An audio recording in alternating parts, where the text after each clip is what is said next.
సీతారాముల కళ్యాణ మహోత్సవం కమనీయంగా జరిగింది. కాకినాడ జిల్లా తుని మండలం కొత్త సూరవరం ప్రాంతంలో రాముల వారి కళ్యాణం అంటే ఆ ఇంట కళ్యాణంగా భావిస్తారు ఆ ప్రాంత ప్రజలు. గ్రామంలో ఉన్న భక్తులంతా కూడా పెద్ద ఎత్తున రాముల వారి ఆలయానికి చేరుకుని ఈ కళ్యాణాన్ని అత్యంత వైభవితంగా నిర్వహించారు. నిజానికి గత 9 రోజుల ముందే ఈ కళ్యాణ మహోత్సవాలు కొత్త సూరవరం ప్రాంతంలో నిర్వహించారని చెప్పుకోవచ్చు.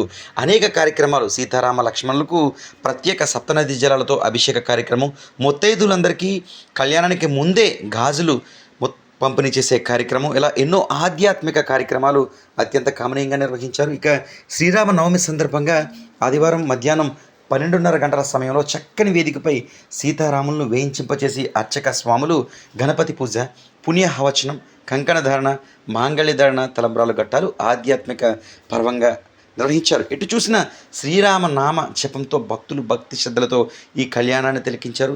దంపతుల సమేతంగా ఈ కళ్యాణంలో పాలు పంచుకున్నారు. చూడటానికి 2 కళ్ళు సరిపోవు అనే విధంగా కళ్యాణం కమనీయంగా జరిగింది. తుని నియోజకవర్గానికి సంబంధించిన అతిరథ మహానుభావులంతా కూడా ఈ కళ్యాణంలో పాల్గొన్నారు.